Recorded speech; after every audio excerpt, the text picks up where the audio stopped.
اصلاح کرم سے کر دے۔ الحمدللہ رب العالمین والصلاة والسلام علی سید المرسلین، اما بعد فاعوذ باللہ من الشیطان الرجیم، بسم اللہ الرحمن الرحیم۔ پڑھیے الصلاة والسلام علیک یا رسول اللہ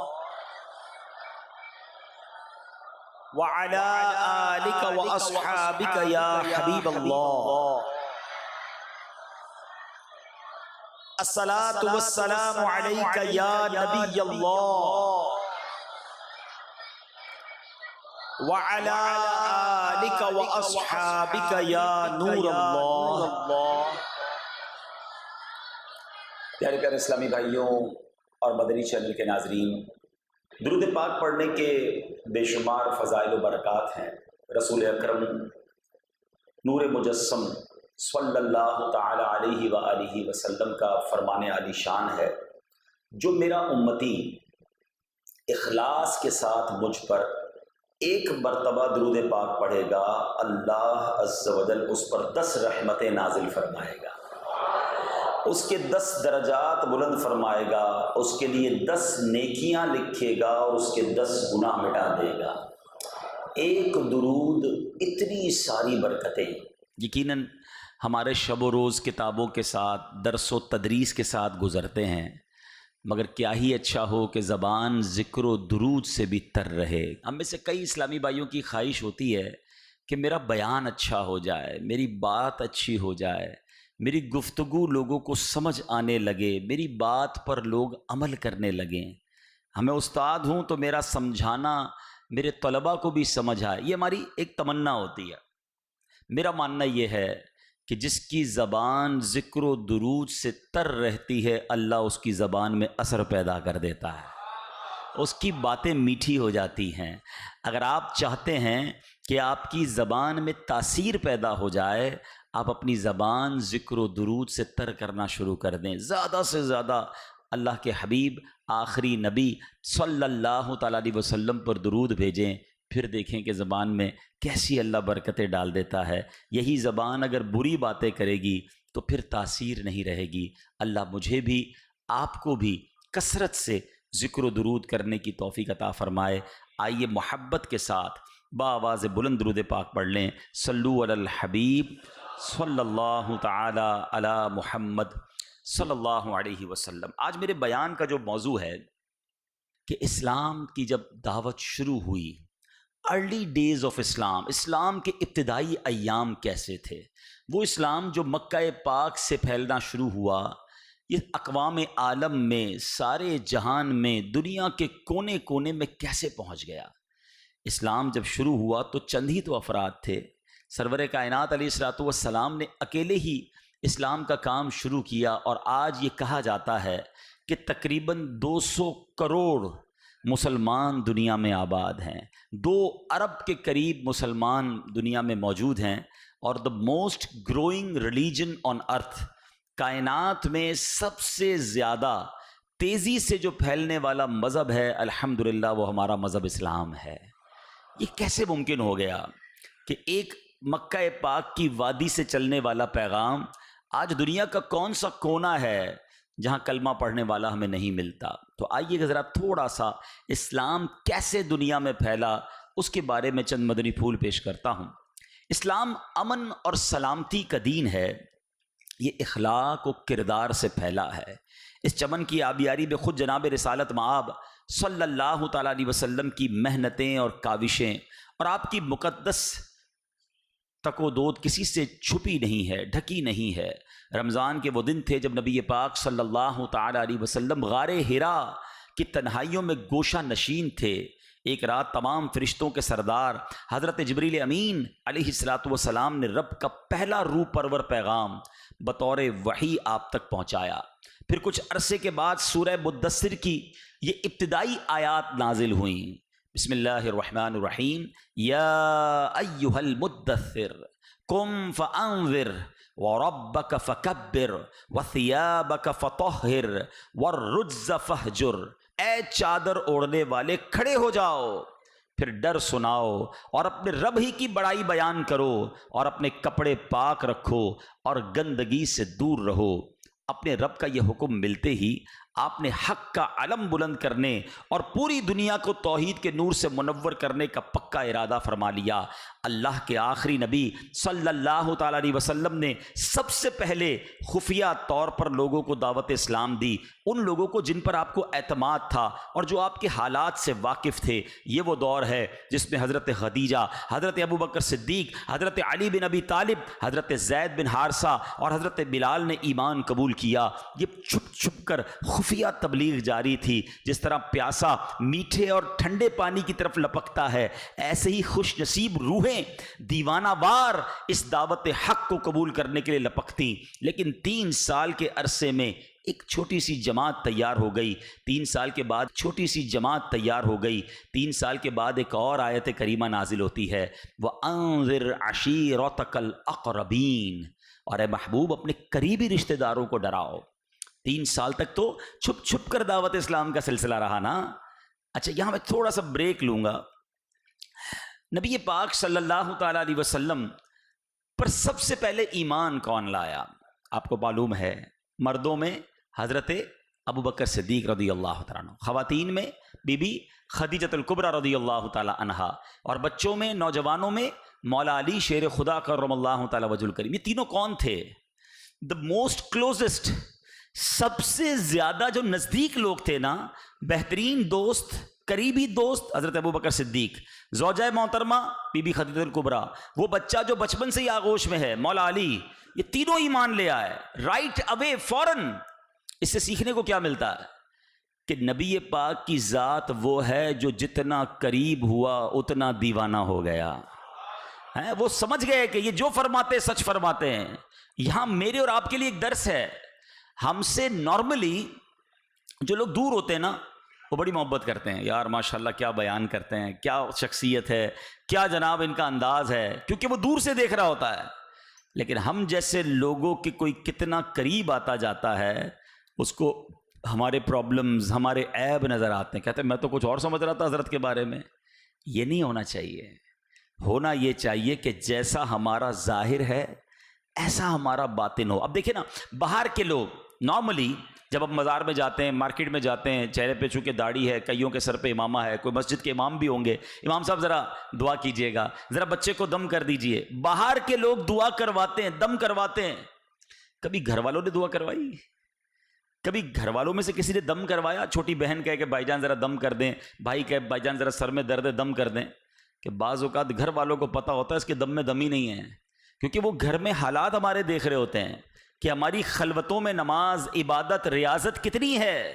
سرور کائنات صلی اللہ تعالیٰ علیہ وسلم پر سب سے پہلے جو ایمان لایا، وہ ایمان لائے جو آپ کے گھر میں موجود تھے، جو بہت قریب کے ساتھی تھے، کہ ان کو پتا تھا کہ یہ ذات وہ ہے جس میں کوئی عیب نہیں ہے۔ عیب تو دور کی بات، کوئی گمانے عیب بھی نہیں ہے۔ بریلی کے تاجدار لکھتے ہیں نا، وہ کمال حسن حضور ہے کہ گمان نقص جہاں نہیں، یہی پھول خار سے دور ہے، یہی شمع ہے کہ دھواں نہیں۔ تو بہرحال یہ مدنی پھول تھا کہ ہمیں اپنی خلوتیں بھی صاف پاکیزہ رکھنی ہیں۔ ایسا نہ ہو کہ لوگوں کے سامنے جب جائیں تو نیک، پارسا اور با ادب نظر آئیں، مگر تنہائی میں ہمارا حال کچھ اور ہو۔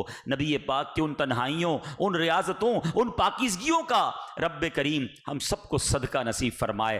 اب قرآن کہتا ہے 3 سال ہو گئے ہیں، چھوٹی سی جماعت تیار ہو گئی ہے کہ اب لوگوں کو، اپنے قریبی رشتہ داروں کو ڈرایا جائے۔ اب نبی پاک علیہ الصلوۃ والسلام کوہ صفا پر کھڑے ہوئے، اپنے قبیلے کے لوگوں کو، قریش کے لوگوں کو اسلام کی دعوت دی۔ اللہ اکبر، یہ وہی اجتماع تھا جس میں ابو لہب نے بدبختی کی انتہا کی، دل آزار جملے بکے، وہ آپ کی شان میں بد زبانی کرنے لگا۔ سرور کائنات صلی اللہ تعالیٰ علیہ وسلم نے تو اس کی بد زبانی کا کوئی جواب نہ دیا، مگر شان دیکھو مصطفیٰ کریم صلی اللہ تعالیٰ علیہ وسلم کی، کہ ابو لہب کے جواب میں قرآن کریم میں اس کی مذمت میں پوری سورہ لہب نازل ہوتی ہے۔ رب جواب دے رہا ہے جو محبوب کی گستاخی کی گئی۔ اللہ اکبر، مگر قلب مصطفیٰ کا صبر دیکھو، گالیاں ہیں، برا بھلا کہا جا رہا ہے، مگر اللہ کے نبی ڈٹے رہے، اپنا کام کرتے رہے۔ اعلان نبوت کا اب چوتھا سال آ گیا، یہ آیت نازل ہوئی، فاصدع بما تؤمر واعرض عن المشرکین، پس وہ بات اعلانیہ کہہ دو جس کا آپ کو حکم دیا جا رہا ہے اور مشرکوں سے منہ پھیر لو۔ اب اللہ کریم نے کھلا تبلیغ کا آپ کو گویا حکم ارشاد فرما دیا، اذن دے دیا گیا۔ اب نبی پاک اعلانیہ تبلیغ کرنے لگے، لوگوں کو اسلام کی طرف بلانے لگے، شرک اور بت پرستی کے خلاف علل اعلان نبی پاک گفتگو فرماتے۔ اب تو گویا ظلم کی آندھیاں بڑھ گئیں، اب اپنے پرائے ہو گئے، گویا سارا قبیلہ اور مکہ پاک کے رہنے والے اکثر لوگ جو ہیں وہ آپ کے خلاف تھے۔ اب آپ کے بارے میں آپ کو شہید تو نہ کر سکتے، لیکن کیا کہ ظلم و ستم کے ایسے پہاڑ توڑے، کوئی کاہن کہتا، کوئی جادوگر کہتا، معاذ اللہ پاگل پن کی تہمت لگائی، دیوانہ کہہ کر آپ کے مقدس کردار کو داغدار کرنے کی ناپاک کوششیں کی، گستاخانہ جملے بھی بکے، کوڑے کرکٹ بھی اچھالے، آپ کے دروازہ رحمت پر جانوروں کا خون بھی ڈالا، راستوں میں کانٹے بچھائے اور بدن انور کو بھی نشانہ بنایا۔ وہ واقعہ آپ کو یاد ہوگا کہ سیدنا ابو بکر صدیق رضی اللہ تعالیٰ عنہ کو اتنا مارا گیا کہ وہ سمجھے کہ آپ دنیا سے چلے گئے ہیں، لہو لہان کر کے انہوں نے چھوڑ دیا۔ حضرت خباب وہ عظیم شخصیت جو جلدی اسلام لانے والوں میں سے تھے، مگر آپ کو اتنا ستایا گیا کہ جلتے کوئلوں پر آپ کو لٹا دیتے اور آپ کے سینے پر پاؤں رکھ کر کھڑے ہو جاتے، اور جب آپ کی کمر سے چربی پگھلتی تھی اسی پگھلی ہوئی چربی سے وہ کوئلے بجھ جایا کرتے۔ سیدنا عمر فاروق نے بعد میں جب وہ پیٹھ مبارک دیکھی تھی تو آپ اشک بار ہو گئے کہ اے خباب تمہاری پیٹھ پر یہ داغ کیسے ہیں؟ تو انہوں نے بتایا تھا کہ حضور اس وقت تو آپ ایمان نہیں لائے تھے جب ہمیں کوئلوں پر، تپتے ہوئے کوئلوں پر لٹایا جاتا تھا اور ہماری کمر سے پگھلنے والی چربی سے وہ کوئلے بجھا کرتے تھے۔ حضرت بلال پر کیسی کیسی آزمائشیں آئیں۔ کوئی مکہ پاک آپ میں سے گیا ہو اور وہاں کی گرمی دیکھی ہو، اس سے پوچھو ایک منٹ مکہ پاک کی آج کی گرمی میں بھی کوئی ننگے پیر زمین پر نہیں رہ سکتا، مگر تپتے صحرا میں حضرت بلال کو لٹایا جاتا، سینے پر وزن رکھ دیا جاتا اور چھاتی پر اس وزن کی وجہ سے آپ کی زبان باہر آ جاتی تھی، مگر اس حال میں بھی حضرت بلال حبشی کا کیا آپ کا عزم تھا کہ زبان سے احد احد جاری ہوتا تھا، اللہ ایک ہے، اللہ ایک ہے، یہ آپ کی زبان سے ہوتا۔ اللہ اکبر۔ صرف مردوں کو ہی ظلم و ستم کا نشانہ نہیں بنایا گیا، خواتین ہماری صحابیات پر بھی بڑے ظلم و ستم توڑے گئے۔ حضرت عمار بن یاسر کی والدہ حضرت سمیہ رضی اللہ تعالی عنہا وہ خوشبخت خاتون ہیں جنہوں نے سب سے پہلے اپنے خون کا نذرانہ پیش کیا۔ یہ بوڑھی تھیں، ابو جہل نے انہیں نیزہ مار کر شہید کیا اور اسلام کی سب سے پہلی شہید خاتون کا اعزاز آپ کو حاصل ہوا۔ اس قدر تنگ ہو گئے کہ اپنا شہر، اپنا وطن، جدھر کاروبار، جدھر خاندان، یہ چھوڑ کر چند مسلمانوں کو جناب حبشہ جانا پڑا کہ کم از کم وہاں جا کے سکون کی زندگی گزاریں، مگر وہ حبشہ بھی پہنچے، جو والی حبشہ تھا نجاشی کو کسی طرح ڈی ٹریکٹ کر دیں، مگر وہ اس میں کامیاب نہیں ہوئے،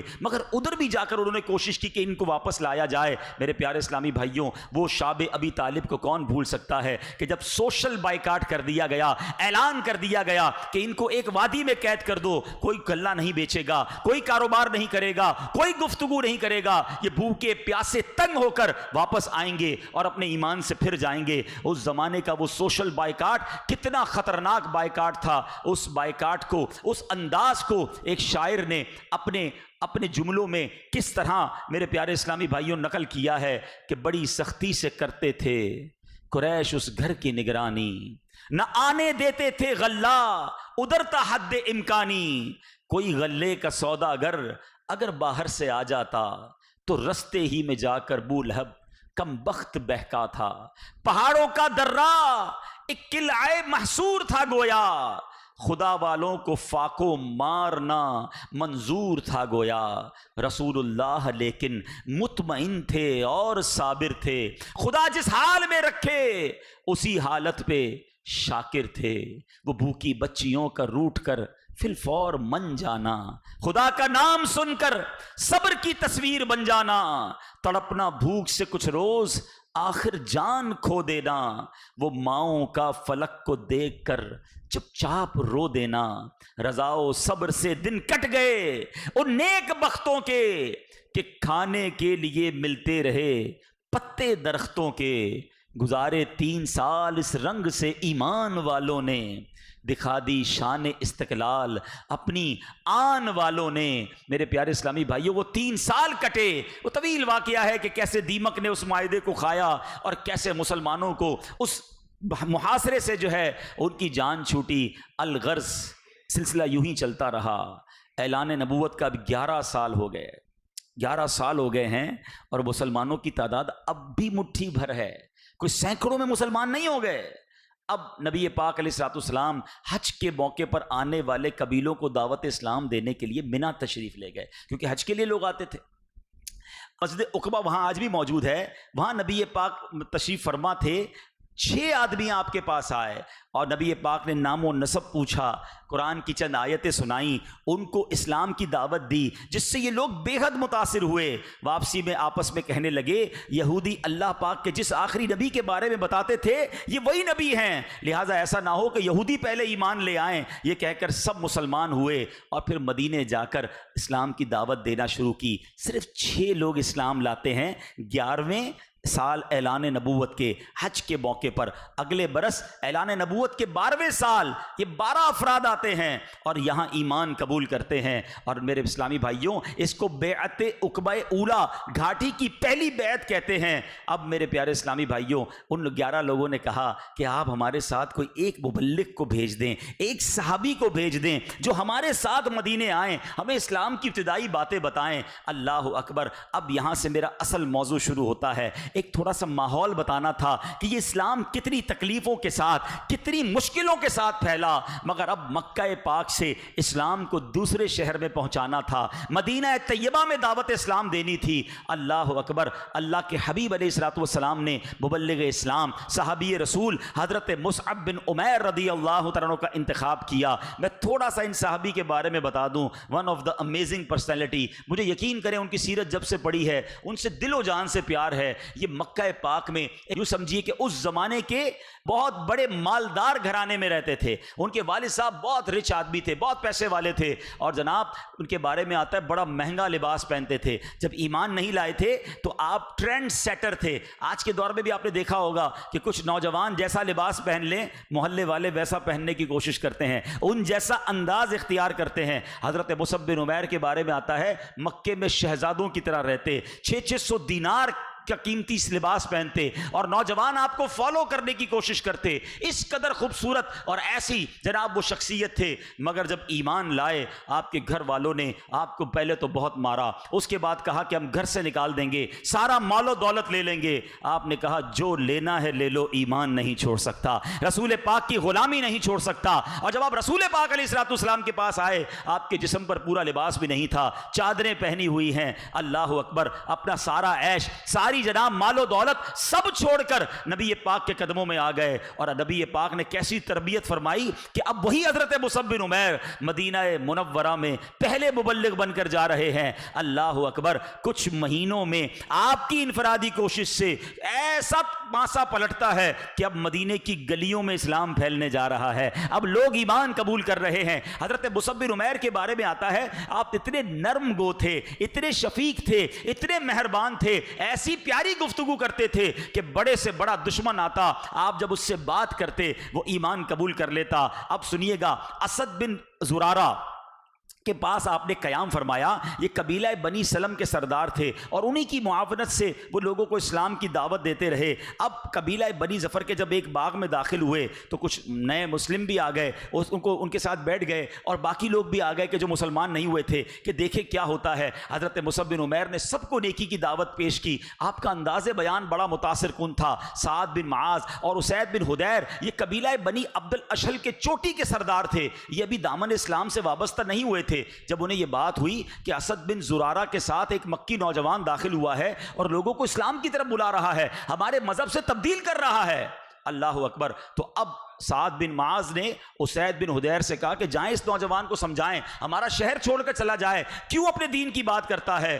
اب جناب اسد بن زرارہ بڑے روب کے ساتھ حضرت مصعب بن عمیر کے پاس جاتے ہیں اور کہا، جب وہ قریب پہنچے نا تو اسد بن زرارہ نے ان کو دیکھ لیا، اسید بن حدیر کو، اور کہا کہ یہ ہمارے قبیلے کا سردار ہے، اگر یہ اسلام لے آئے نا تو قبیلے میں بڑا زبردست اثر پڑ جائے گا، لیکن بات ذرا نرمی سے کیجیے گا، بندہ تھوڑا سخت ہے۔ اب جناب اسید بن حدیر آتے ہیں، اور آنے کے بعد کہنا آتے ہی شروع ہو گئے کہ تم دونوں یہاں کس لیے آئے ہو؟ تم ہمارے کمزوروں کو ورغلانے اور اپنے دین کی طرف بلانے آئے ہو، اسی وقت یہاں سے چلے جاؤ۔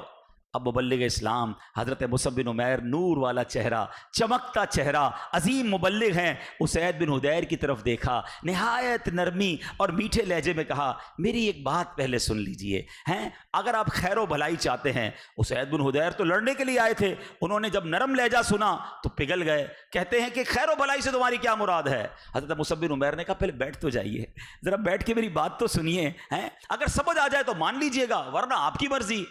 اچھا اسید بن حدیر بڑے عقل مند تھے، سوچتے ہیں لڑائی سے کیا فائدہ، بات سن لیتے ہیں، اگر بات سن کے بندہ چلا جائے گا چلے نیگوشیشن کر لیتے ہیں۔ انہوں نے کیا کیا، نیزہ گاڑا زمین پر بالکل ان کے سامنے اور ان کے پاس بیٹھ گئے، یعنی تیار نیزہ بھی ہے، ایک روپ بھی ہے کہ بھئی نیزہ گڑا ہوا ہے۔ مگر حضرت مصعب بن عمیر تربیت یافتہ کس کے تھے، نگاہ مصطفیٰ لے کر آئے تھے، دعائے مصطفیٰ لے کر آئے تھے، مدینے کی تقدیر بدلنے آئے تھے۔ اللہ اکبر۔ اسید بن حدیر رضی اللہ تعالیٰ عنہ جو بعد میں صحابی بنے، ان کے سامنے حضرت مصعب بن عمیر نے جو انداز اختیار کیا، اسلام کی باتیں کی، قرآن کا آیت تلاوت کی، جب تھوڑی دیر ہو گئی تو کہتے ہیں باتیں تو تمہاری سمجھ آتی ہیں، تمہارا پیغام بڑا عظیم ہے، جو آیتیں تم نے پڑھی ہیں وہ بھی کمال کی ہیں، بتاؤ تو صحیح اسلام میں داخل ہونے کا طریقہ کیا ہے؟ حضرت مصعب بن عمیر نے ان کو اسلام میں داخل ہونے کا طریقہ بتایا۔ وہ شخص جو تلوار لے کر شہر سے نکالنے آیا تھا، مبلغ اسلام کی پیاری باتیں سن کر کلمہ پڑھ کر مسلمان ہو گیا۔ اچھا اب وہ ایک ساتھی اوپر پہاڑ پہ ہے، اسید بن حدیر تو مسلمان ہو گئے، کہتے ہیں دیکھو میرے پیچھے ایک آدمی ہے، نام اس کا سعد بن معاذ ہے، میں ان کو بھی تمہارے پاس بھیجتا ہوں، یہی انداز رکھنا، وہ مسلمان ہو گئے نا پوری قوم مسلمان ہو جائے گی۔ اب سعد بن معاذ آئے، حضرت مصعب بن عمیر کمال کی انفرادی کوشش ہے، کمال کا انداز ہے، آپ نے ان سے بھی جناب تھوڑی دیر گفتگو کی، قرآن کی آیت تلاوت کی، سعد بن معاذ بھی مسلمان ہو گئے۔ اب سعد بن معاذ اپنی قوم کے پاس جاتے ہیں۔ دیکھیں اب یہاں ایک بات میں عرض کروں، بڑے لوگوں کو دین کی دعوت دینا، بڑے لوگوں کو اسلام کے قریب لانا، بڑے لوگوں کے ساتھ اچھا برتاؤ کرنا، یہ اسلام کو کتنا فائدہ دیتا ہے۔ بعض اوقات لوگ بدگمانی کا شکار ہوتے ہیں، اگر کوئی نیکی کی دعوت کسی شخصیت کو، کسی تاجر کو، کسی قبیلے کے سردار کو، یا بعض اوقات دنیا میں اس کا لوگ چاہ رہے ہوتے ہیں، بے شک اس کا کام غلط ہوتا ہے، لیکن اگر یہ بندہ ہاتھ میں آ جائے گا، اس کے لاکھوں ہزاروں چاہنے والے ہیں، تو اس کو اچھے انداز سے نیکی کی دعوت دینے کو برا نہیں سمجھنا چاہیے، اس سے دین کا بڑا فائدہ ہوتا ہے۔ لیکن کچھ لوگ اس میں بھی بدگمانی کر رہے ہوتے ہیں۔ دوسری بات سیکھنے کو ہم جیسوں کو کیا ملی کہ اگر کسی کو اسلام کی دعوت، نیکی کی دعوت دینے جائیں، کوئی دل توڑے، کوئی ذلیل کرے، ہمت نہیں ہارنی ہے۔ ہمارا کام نیکی کی دعوت نرمی سے دینا ہے۔ ہم تو اس سے خود لڑنا شروع ہو جاتے ہیں، تم کون سا نماز پڑھتے ہو، تمہیں کون سا اسلام کا مسئلہ آتا ہے، ایک تو تمہیں سمجھانے آیا ہوں تو مجھے سے الجھ رہے ہو۔ نہیں میرے پیارے اسلامی بھائیوں، یہ ایسے کام نہیں ہوگا۔ دعوت اسلامی کی مثال آپ کے سامنے ہے، آج دنیا کے کونے کونے میں دعوت اسلامی پہنچی ہے، نرمی سے پہنچی ہے، پیار سے پہنچی ہے، مسکراہٹ سے پہنچی ہے۔ یہ صدقہ ہے مصطفیٰ کریم علیہ الصلوۃ والسلام اور صحابہ کرام کے انداز تبلیغ کا۔ اب سنیں، اب جب سعد بن معاذ بھی مسلمان ہو گئے نا، تو قوم کے پاس آ کر کہتے ہیں قوم میرے بارے میں تم کیا سمجھتے ہو، میری ذہانت کے بارے میں کیا کہتے ہو؟ قوم کہتی ہے آپ ہمارے سردار ہیں، آپ کی رائے درست ہوتی ہے، ہمیشہ صحیح مشورہ دیتے ہیں۔ سعد بن معاذ کہتے ہیں مجھ پر تمہارے مردوں اور عورتوں سے اس وقت تک بات کرنا حرام ہے جب تک تم اللہ اور رسول پر ایمان نہیں لے آتے۔ راوی کہتے ہیں اللہ کی قسم شام نہیں ہوئی تھی قبیلے کے تمام مرد اور عورتیں مسلمان ہو گئے۔ یہ ہیں حضرت مصعب بن عمیر، ہیں اللہ نے کام کتنا بڑا لیا، اتنی زبردست تبلیغ کی کہ اب مدینے کی گلیوں میں اسلام کی روشنی پھیلنے لگی۔ اور اب مدینے والے آقا سے آ کر کہتے ہیں حضور مدینے آ جائیے، مکے والے بہت ستاتے ہیں۔ اور نبی پاک نے پھر اپنا مسکن، اپنا سب کچھ یوں سمجھیے مدینہ منورہ کو بنایا، ہجرت کر کے میرے آقا تشریف لے گئے۔ میرے پیر و مرشد لکھتے ہیں نا، کہہ کر کے ہجرت یہاں آ گئے مصطفیٰ، روشنی آج گھر گھر مدینے میں ہے۔ کیسا مدینہ روشن ہوا، یہ صدقہ ہے حضرت مصعب بن عمیر۔ اور اتنی بڑی ان کے اندر یوں سمجھیے کہ انہوں نے صدقہ جاریہ کمایا کہ ایک ایسا اسلام کا پیغام مکہ پاک سے مدینہ طیبہ پہنچا دیا۔ اور پھر سبحان اللہ، حضرت مصعب بن عمیر کی شان دیکھیں۔ غزوہ احد میں آپ جب شہید ہوئے نا، تو مسلمانوں کا حال یہ تھا کہ آپ کے کفن دینے کے لیے جب آپ کے چہرے پر چادر رکھی جاتی، آپ کا پیر نہیں ڈھک پاتے تھے، گویا پیر ننگا ہو جاتا، پیر چھپاتے تو چہرے پہ چادر نہیں ہوتی تھی۔ نبی پاک کو بتایا گیا، آقا کی آنکھوں میں آنسو آ گئے، فرمایا یہ مکے کا شہزادہ تھا جس کے پاس بڑے قیمتی لباس ہوتے تھے، لباسوں کی کمی نہیں تھی، اسلام کی خاطر اس نے قربانی دی، اور آج ہمارا حال یہ ہے کہ کفن دینے کے لیے پورا لباس بھی نہیں ہے۔ ایسا وقت بھی مسلمانوں نے دیکھا، یہ قربانیوں سے اسلام پھیلا، حبشہ پہنچا، مدینہ پاک پہنچا۔ اس کے بعد جب نبی پاک علیہ الصلوۃ والسلام نے دنیا سے ظاہری طور پر پردہ فرمایا، ذرا سوچئے پیارے اسلامی بھائیوں، میں اور آپ زندگی بھر تڑپتے ہیں کہ مدینے چلے جائیں، مگر صحابہ کی شان دیکھو، آقا مدینے میں ہیں اور مدینہ چھوڑ کر الگ الگ ملکوں میں صحابہ تشریف لے گئے۔ آپ کو یہ یاد ہوگا کہ جب حجۃ الوداع ہوا تھا تو نبی پاک نے خطبہ فرمایا تھا، کتنے صحابہ تھے؟ 1,24,000 کے قریب صحابہ تھے، ٹھیک ہے؟ اور مدینہ طیبہ میں جنت البقیع میں کتنے صحابہ ہیں؟ 10,000۔ 1,24,000 صحابہ ہیں حجۃ الوداع کے موقع پر۔ مکہ پاک میں جنت البقیع میں 10,000 صحابہ ہیں، باقی کدھر ہیں؟ Where are 114,000؟ 1,14,000 صحابہ کہاں ہیں؟ ٹھیک ہے، کچھ ہزار ہوں گے جنت المعلا میں، مکہ پاک میں، باقی کدھر ہے؟ ان صحابہ نے مدینہ چھوڑا اور دین اسلام کے لیے روانہ ہو گئے۔ اللہ اکبر۔ اے پاکستان والو، یہ گھر بیٹھے جو ہماری پیدا ہوتے ہی کان میں اذان کی آواز آتی ہے نا، یہ ایسے اسلام نہیں پہنچ گیا پاکستان، عرب شریف سے بہت دور ہیں ہم۔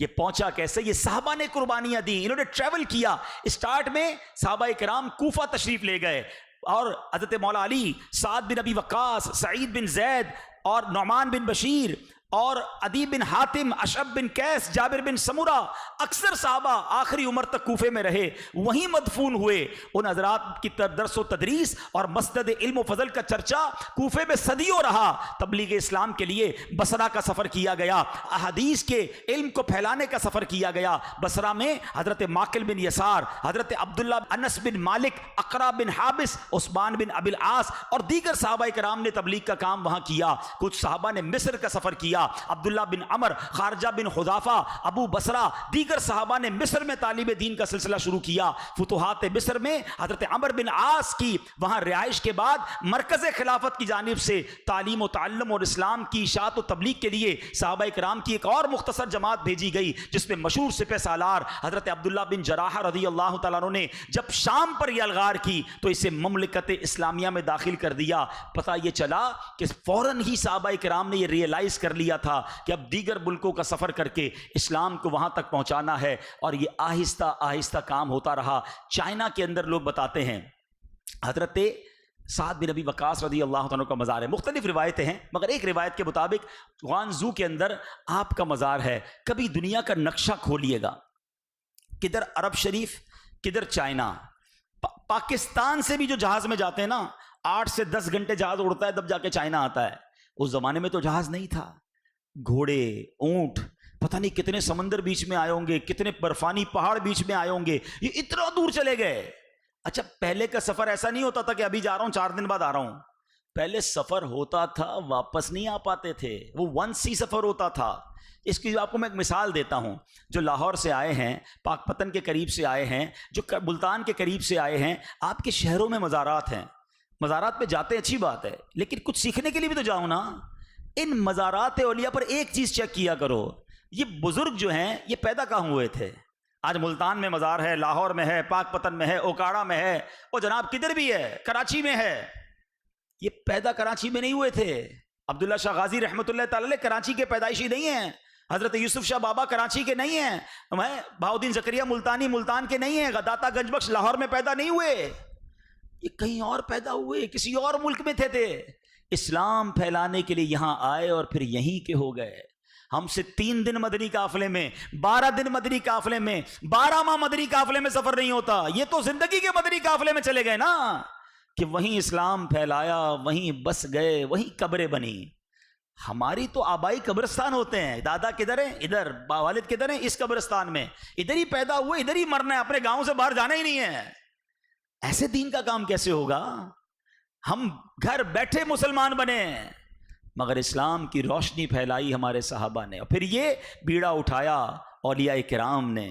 غریب نواز جب ہندوستان گئے تھے تو آپ کے لیے ریڈ کارپٹ نہیں بچھائے گئے تھے، سارا ہندوستان خلاف ہو گیا تھا، مگر اللہ کے اس نیک بندے نے ایسا عزم دکھایا کہ پھر 90 لاکھ ہندوؤں کو مسلمان کر دیا، 90 لاکھ غیر مسلم مسلمان کیے۔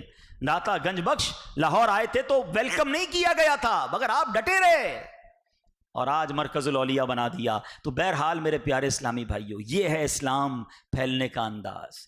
اللہ سلامت رکھے دعوت اسلامی کو۔ آپ کی دعوت اسلامی نے گویا وہ کام اب بہت خوبصورت انداز سے کرنا شروع کیا۔ ذرا سوچئے تو صحیح، آج سے 40-41 سال پہلے ایک مرد کلندر نے، غربت کی حالت ہے، ہاں امیر اہل سنت کی غربت کے بارے میں آپ جانتے نہیں ہیں، اس شخصیت نے کیا کچھ کیا ہے۔ الحمدللہ کچھ میں نے اپنی آنکھوں سے دیکھا ہے۔ آپ نے عطر بیچے ہیں، اگربتیاں بیچی ہیں، آپ نے جھاڑو تک بیچے ہیں، ٹافیاں تک بیچی ہیں۔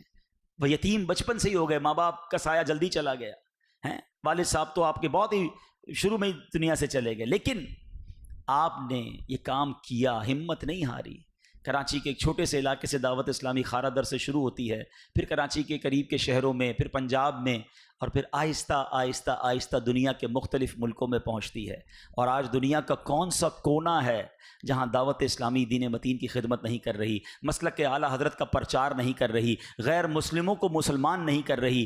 اتنی بہاریں ہیں بیرون ملک میں، دعوت اسلامی کی اتنی بہاریں ہیں کہ آپ سنیں تو آپ کی عقل حیران ہو جائے گی کہ کیا کوئی تنظیم 40 سال میں اتنا بڑا کام کر سکتی ہے۔ پاکستان میں جامعات بنانا یقیناً بہت بڑی کاوش ہے، لیکن دنیا کے دیگر ممالک میں ہمارا ایک خواب تھا۔ مجھے اچھی طرح یاد ہے، آج سے 20 سال 18 سال پہلے جب ہم UK جاتے تھے تو وہاں کے اسلام بھائی کہتے تھے کہ ہمیں علماء بھیجیں، کسی طرح ہمارے بچے بھی عالم بنیں، یہاں بھی درس نظامی شروع ہو۔ ہم یہاں سے عالم بھیجتے تھے۔ اب ان کا کہنا یہ تھا کہ عالم دین تو آپ کے آ جاتے ہیں، مگر ہمارے بچوں کو تو اردو نہیں آتی، آپ کے علماء کو اردو آتی ہے۔ ہم نے اپنے بچوں کو یہاں پر انگریزی سکھانا شروع کی، لیکن ظاہر ہے کہ وہاں کی انگریزی ہماری انگریزی میں فرق۔ ایک خواب دیکھا کہ کیا ایسا نہیں ہوگا کہ UK کے بچے جو ہیں وہ عالم بن جائیں، وہاں جامعۃ المدینہ بن جائیں۔ آپ یقین کریں الحمدللہ وہ دن اللہ نے دکھایا کہ اب UK کے اندر، صرف UK میں 20 جامعۃ المدینہ موجود ہیں، اور اب UK کے بچے ہی عالم بن کر جامعات میں تدریس کر رہے ہیں۔ انگریزی زبان میں جمعے کے خطبے ہو رہے ہیں، انگریزی زبان میں درس نظامی کروایا جاتا ہے۔ انگلش میڈیم جامعۃ المدینہ وہ UK میں موجود ہے۔ اسلامی بہنوں کے جامعۃ المدینہ بھی UK میں اللہ کی رحمت سے وہ 3 جامعۃ المدینہ UK میں شروع ہو گئے۔ اب میں آپ کو بتاتا ہوں دعوت اسلامی کے ملک اور بیرون ملک میں کتنے جامعات ہیں۔ سنتے جائیے اور ایمان تازہ کرتے جائیے۔ مسلک کے اعلیٰ حضرت کی اسلام کے ان مضبوط قلعوں کو کس شاندار انداز میں دعوت اسلامی نے قائم کیا۔ پاکستان میں 980 کے قریب جامعات، ہند میں 210 جامعۃ المدینہ، نیپال میں 1 جامعۃ المدینہ، بنگلہ دیش میں 19 جامعۃ المدینہ، UK میں 19 جامعۃ المدینہ، کینیا میں، بڑی کمال کی بات بتاؤں، کینیا یہ افریقہ کا ایک ملک ہے، وہاں جب ہم گئے وہاں جامعۃ المدینہ شروع کرنا تھا۔ اکثر وہاں شوافے ہیں، ہم حنفی ہیں، ہم تو اپنے درس و تدریس میں شوافے کا رد کر رہے ہوتے ہیں جب فقہ کے مسائل آتے ہیں، مگر وہاں تو آپ کو شافعی مسلک پڑھانا ہوگا۔ تو ہم نے اچھا استاد پاکستان سے گئے ہوئے، ان کو کیسے کہیں کہ آپ شافعی مسلک جو ہے وہ فقہ پڑھائیں؟ اللہ اکبر۔ پھر اس کا نظام یہ بنایا کہ ہمارے اساتذہ دیگر اسباق پڑھائیں اور فقہ کے لیے ہم نے شافعی اساتذہ لیے، کیونکہ ہمارا کسی شافعی سے تو کوئی مسئلہ نہیں ہے نا، جو عاشق رسول ہے وہ ہمارے سر کا تاج ہے۔ ہمارا مقام جو ہے عشق رسول کی شمع کو روشن کرنا ہے۔ کینیا کے اندر عربی میڈیم جامعۃ المدینہ، شافعی جامعۃ المدینہ، اللہ کی رحمت سے کینیا کے ساتھ ساتھ سری لنکا کے اندر بھی شافعی جامعۃ المدینہ۔ آپ دیکھیں USA کے اندر، امریکہ کے اندر اللہ کی رحمت سے انگلش میڈیم جامعۃ المدینہ، موزمبک کے اندر جامعۃ المدینہ، موریشس، ہانگ کانگ، کینیڈا اور اب یورپ کے ملک اسپین کے اندر جامعۃ المدینہ بن چکا ہے۔ اور ان تمام جگہ پر سبحان اللہ، مجھے اچھی طرح یاد ہے کہ ایک بار میں ساؤتھ افریقہ کے جوہانسبرگ کے جامعۃ المدینہ میں بیٹھا تھا اور میں نے ایک حاضری لی نا، سارے بلالی طلباء، ہاں پاکستانی نہیں تھے، افریقن، ہم افریقن کو بلالی کہتے ہیں، رنگ جن کا بلالی ہوتا ہے، تو وہ سارے افریقن بیٹھے تھے۔ تو میں نے پوچھا ذرا بتائیں کون کینیا سے ہاتھ اٹھایا، موزمبک سے کون ہے ہاتھ اٹھایا، موریشس سے کون ہے، ملاوی سے کون ہے، تنزانیہ سے کون ہے۔ یہ طلباء اپنی حاضری لگاتے رہے۔ میں دل میں سوچتا رہا یہ افریقن ہیں، حضرت بلال کی نسل والے، یہ جب اپنے ملک میں جا کر بتائیں گے کہ اعلیٰ حضرت کون ہیں، یہ جا کر بتائیں گے کہ مسلک اعلیٰ حضرت کیا ہے، یہ بتائیں گے کہ یا رسول اللہ کہنا کیسا ہے، سرکار کا میلاد بنانا کیسا ہے، نبی پاک کی ناموس اور عزت کیا ہے. اور جب یہ اپنی قوم میں جا کر یہ اسلام کا پیغام پھیلائیں گے. اللہ اکبر. جب دستار فضیلت ہو رہی تھی، اللہ جانتا ہے میری آنکھوں میں آنسو تھے کہ کوئی افریقن بلالی آ رہا ہے جو موزمبیق کا ہے، اس کی دستار ہو رہی ہے، کوئی جناب ملاوی سے ہے، کوئی موریشس سے ہے، اور یہ سب دعوت اسلامی کے مدنی بنتے جا رہے ہیں. واللہ یہ کہنا آسان ہے، یہ بولنا آسان ہے، نعرے لگانا آسان ہے، مگر کر کے دکھانا یہ مرد کلندر امیر اہل سنت نے کر کے دکھایا ہے. میں آپ کو دعوت اسلامی کی 40 سال کی کاوشیں گنوانے جاؤں، مجھے کئی دن درکار ہیں. میں صرف 2-3 منٹ میں پچھلے چند سالوں میں بھی 2-3 سالوں میں جو دعوت اسلامی نے UK اور یورپ میں کیا ہے. ابھی آپ ایک مرکز دیکھیں گے. It's دعوت اسلامی. It's arrived to rectify the Of Allah Almighty, Dawat Islami has just purchased this building. It was a church for the last 120 years. It's دعوت اسلامی. Dawat Islami is in process of buying another former church to convert it into a masjid. ابھی انہوں نے کیا کہا کہ یہ وہ جگہ تھی جو 120 سال سے غیر مسلموں کی عبادت گاہ تھی. 120 سال سے جہاں شرک ہو رہا تھا وہاں میرے رحمان عز و جل کو اب سجدے ہوں گے، وہاں اذانیں ہوں گی، وہاں رسول اللہ کے نعرے لگیں گے. یہ ہے دعوت اسلامی کا کام. اب آگے چلیں. It's spreading the fragrance of the love of the prophet. It's all. اللہ اس جگہ کو ہماری دعوت اسلامی کے لیے عظیم مرکز بننا نصیب فرمائے اور ہمیں اس مرکز کو مزید آباد کرنے کی توفیق عطا فرمائے. یہ دعوت اسلامی کی ایک خوبصورت کامیابی کی جھلک ہے. اللہ اکبر، اللہ اکبر، اللہ اکبر، اللہ اکبر. یہ جو جگہ ہے ہاگن، نگران شورا اور ہم جرمنی گئے. یہ بات ہے میرا خیال ہے آج سے 4 سال پرانی. آپ کو شاید پتا ہو کہ جرمنی کے اندر، بلکہ اب یورپ کے کئی ممالک کے اندر شامی مسلمانوں نے شام میں ہونے والی جنگ کے بعد مائیگریٹ کیا. جب وہ شام سے باہر نکلے تو کئی یورپ کے ممالک نے ان کو اپنے ممالک میں بلایا کہ آپ ہمارے ممالک میں آ سکتے ہیں. اچھا، ہم حیران کہ جناب وہ یورپ کے جو بڑے بڑے تاجروں کو ویزا نہیں دیتا، وہ لاکھوں کی تعداد میں شامی مسلمانوں کو بلا رہا ہے. ہم جرمنی پہنچے، پتہ چلا جرمنی میں 10 لاکھ شامی مسلمان ہیں. اور میں آپ کو یہ بتا دوں کہ اللہ کی رحمت سے شامی مسلمان بڑے پکے عاشق رسول ہوتے ہیں. ہاں، تو ہم جب وہاں پہنچے، ہماری ملاقات ہوئی شامی لوگوں سے، تو وہ تو آنسوؤں سے رونے لگے، کہنے لگے کہ ہم وہاں جنگ میں مر جاتے تو شہید ہو جاتے، ہم یہاں تو آ گئے خوشی خوشی کہ جان بچ گئی، ادھر تو ایمان کے لالے پڑ گئے. ہمارے بچے جو ہیں ان کے پاس نہ کوئی مسجد ہے، نہ کوئی مدرسہ ہے. ہم حافظ ہیں، ہم اس میں علماء بھی تھے، حافظ بھی تھے کہ ہم حفاظ ہیں، علماء ہیں.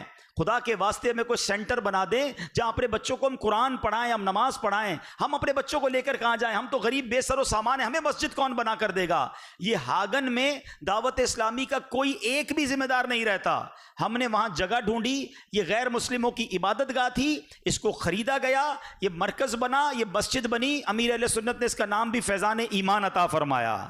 پہلی اذان ہو رہی ہے، آپ نے دیکھا. اس کے بعد آپ کو اور جان کر یہ خوشی ہوگی دعوت اسلامی کا ویژن کتنا بڑا اور براڈ ہے. کسی پاکستانی کے لیے، کسی لاہور اور کراچی والے کے لیے مرکز نہیں بنایا گیا، یہ مرکز شامی مسلمانوں کے لیے بنایا گیا. آج اس مرکز کا امام بھی شامی ہے، اس کا مؤذن بھی شامی ہمارا اسلامی بھائی ہے. 450 عربی بچے اور بچیاں اس میں قرآن پاک پڑھ رہے ہیں. یہ تو ابتدا کا منظر ہے نا. میں اب دیکھ کر ہم پچھلے دنوں آئے ہیں کہ جہاں تقریباً 450 بچے پڑھ رہے ہیں. ایک اور خوشخبری سن لو کہ انشاءاللہ یہ آپ چھت دیکھ رہے ہیں بہت اونچی ہے، اس کو پارٹیشن کرنے جا رہے ہیں. انشاءاللہ اگلے چند مہینوں یا 1-8 سال کے اندر اس فیضان ایمان میں جامعۃ المدینہ بھی شروع کر دیں گے انشاءاللہ.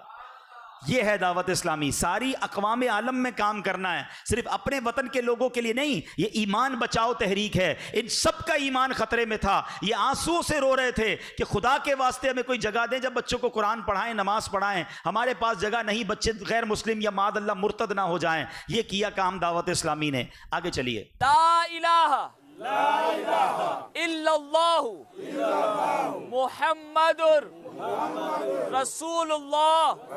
یہ ملاوی ہے. ملاوی کے اندر دعوت اسلامی کی آپ کو بھی سوشل میڈیا پہ خبریں ملتی ہوں گی. ایوریج بتاؤں تو مہینے میں کم از کم 100 کے قریب غیر مسلم مسلمان صرف ملاوی میں ہو رہے ہیں. ابھی ان مبلغ کی آج ہی ہمیں پوسٹ آئی ہے کہ میں عید کی ریکارڈنگ کرنے گیا تھا، ریکارڈنگ کرتے کرتے 18 غیر مسلموں کو مسلمان کر کے آ گیا ہوں۔ کیا کسی غیر مسلم کو اسلام میں داخل کرنا دین متین کی عظیم خدمت نہیں ہے؟ اور یہ جو کیمرہ مین تھا، غیر مسلم کیمرہ مین تھا، ہمارے مبلغ کی باتیں سن کر بعد میں دوسرے مسلمان ہوتے، وہ کیمرہ مین ہی کلمہ پڑھ کر مسلمان ہو گیا۔ آگے چلو۔ It's Dawat Islami. It's a right to rectify the people. It's all over the world. Alhamdulillah, as Dawat Islami has opened Darul Madina Islamic schooling system all over the world. It's a right to rectify the people. اچھا اب یہ ذرا دیکھیے گا۔ اچھا پہلے اس سے پہلے ہم بات کر لیتے ہیں اسکول کی۔ دارالمدینہ اسلامک اسکول، یہ آپ کو اور مجھے شاید اس کی قدر نہیں پتا ہے۔ شاید ان ملکوں میں مسجد اور مدرسہ اتنا ضروری نہیں ہے جتنا وہاں اسکول ضروری ہے، کیونکہ اسکول میں وہ کچھ ہو رہا ہے، اللہ اکبر، سوچ سے بھی ورا ہے نا، کہ بچے جب گھر آ کر ماں باپ کو پوچھتے ہیں کہ یہ کیا ہوتا ہے اور وہ کیا ہوتا ہے، اور ہمارا رب کون ہے اور ہم مسلمان کیوں ہیں، اور اسلام کے بارے میں، دین کے بارے میں، اخلاقیات کا جو جنازہ نکل رہا ہے، انبیلیویبل۔ یعنی اس بار تو کچھ اور نئی باتیں پتہ چلی ہیں، جو کہتے ہیں نا پیروں تلے زمین نکال دے کہ لوگ رہ کیوں رہے ہیں باہر، وہ بچوں کو کیسے سنبھالیں گے کہ جب 4-5 سال کے بچے کو یہ سب کچھ بتایا جا رہا ہے۔ اب ایک جملہ صرف کہہ دیتا ہوں کہ اسکول میں یہ اعلان ہوا کہ سب بچے اپنے اپنے all students must draw their God، ہر بچہ اپنے اپنے خدا کو ڈرائنگ کرے۔ اب آپ سمجھ لو کہ مسلمان بچہ قلم اٹھائے گا تو اس کے بعد وہ کہاں جائے گا؟ خدا کی تصویر بنا کے لاؤ، استغفر اللہ۔ تو اس قدر ضروری ہے اسکول کھولنا، اور یہ اسلامک اسکول جو ان کی اخلاقیات، ان کے نظریات، ان کی عبادات کو محفوظ کر رہا ہے، ماشاءاللہ جو میرے پاس کارکردگی ہے کہ آسٹریلیا، انگلینڈ، ہندوستان، پاکستان، عرب شریف اور کینیڈا میں ماشاءاللہ ہماری یہ تو فیضان آن لائن اسکول ہیں، اور اس کے علاوہ ماشاءاللہ کئی ملکوں میں دعوت اسلامی نے دارالمدینہ شروع کر دی ہیں، اور مزید کرنا باقی ہیں۔ اس قدر حاجت ہے، اگر آنے والی نسلوں کو واقعی مسلمان رکھنا ہے، واقعی عاشق رسول رکھنا ہے، ان کے عقیدے بچانے ہیں، ان کی اخلاقیات بچانی ہیں۔ یعنی یہ بھی ہوتا ہے کہ 14-15 سال کی بچی اور بچہ سوشل میڈیا پہ ٹویٹ کر دیتا ہے کہ آج سے میں مسلمان نہیں ہوں۔ اسکول جا کر اس کا ذہن خراب ہوا، اس نے ٹویٹ کر دی، ماں باپ کچھ بھی نہیں کر سکتے۔ مسلمان گھرانے کے بچوں کی میں بات کر رہا ہوں، کیا وہاں کام کرنا ضروری نہیں ہے؟ اس آل کو، اس سرکار کی امت کو بچانا نہیں ہے؟ اور یہ کتنا مشکل کام ہے وہاں اسکول کھولنا۔ جو تھوڑا سا پڑھے لکھے لوگ ہیں ان کو پتا ہے کہ وہاں کی فارمیلٹیز کیا ہیں، مگر آپ کی دعوت اسلامی دن رات اس پر کوشش کر رہی ہے۔ اب آخری منظر میں آپ کو اس ویڈیو کا دکھا دیتا ہوں، یہ یقین کریں میری زندگی کے لیے بھی ایک ایسا منظر ہے جو میں بھولتا نہیں ہوں، میں نے کئی بار بیان کیا ہے۔ پہلے اس مرکز کو دیکھ لیں، پھر میں اس کی 1 منٹ میں کہانی سناتا ہوں۔ جی All over the world. یہ تو بلیک برن کا مرکز دیکھیں، یہ بریڈ فورڈ جامعۃ المدینہ ہے آپ کا، ماشاءاللہ دعوت اسلامی کا یورپ کا سب سے بڑا جامعۃ المدینہ الحمدللہ۔ یہ بریڈ فورڈ کا آپ دیکھ رہے ہیں، The fragrance یہ راش ڈیل میں دعوت اسلامی کا مرکز ہے۔ آگے چلیں، of the love. لندن اسٹریٹفورڈ کے اندر دعوت اسلامی کا مرکز ہے۔ آپ کو جان کر خوشی ہوگی کہ دعوت اسلامی کے UK کے اندر 75 کے قریب مرکز بن چکے ہیں الحمدللہ۔ اب صرف 1 منٹ میں وہ بات کر لوں میں، برمنگھم جو ابھی تھوڑی دیر پہلے آپ نے مرکز دیکھا، یہ بات میرا خیال ہے اب تو 8-9 سال پرانی ہو گئی ہے۔ میں برمنگھم گئے، وہاں ہماری جگہ چھوٹی ہو گئی تھی، اسلام بھائی نے کہا بڑی جگہ دیکھنی ہے، 1 ایکڑ کی تقریباً یہ جگہ ہے، تو مجھے لے کر گئے کہ شادی ہال تھا پہلے، اب وہ بک رہا ہے لیکن کچھ اس میں اور بھی کام ہوا ہے اس دوران۔ ہم وہاں گئے، اور جب وہاں گئے تو دیکھ کر حیران ہو گئے کہ وہاں شیطان کی عبادت ہوتی تھی۔